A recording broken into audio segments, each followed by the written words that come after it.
సూర్య కార్కి నీ దగ్గరే ఉందా?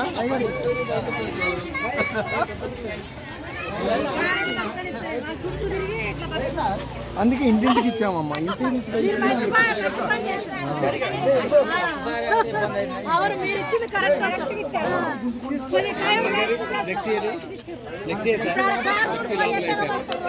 పెట్టుకుందాం బారుగా పెట్టుకొని ఒక 2 నిమిషాలు మెసేజ్. నో సార్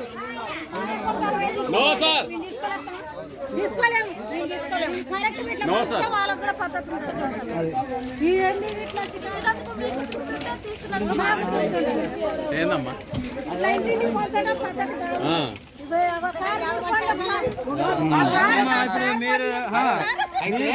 అక్కడ చూసాము పరిస్థితి, అక్కడ చూసి అంత ఎగబడుతున్నారు. అక్కడ పరిస్థితులు చూసి ఇట్లా కాదు అని చెప్పేసి వాళ్ళు వెళ్ళిపోయినాక మేము చిన్న లోపలికి వచ్చేసాం. అందువల్ల ఇంత ప్రశాంతంగా బతకగలిగాం, లేకపోతే ఇబ్బంది పడేవాళ్ళు. మెసేజ్ ఫ్లెక్సీలు పెట్టండి బారుగా, మేము ఇట్లుంటాం.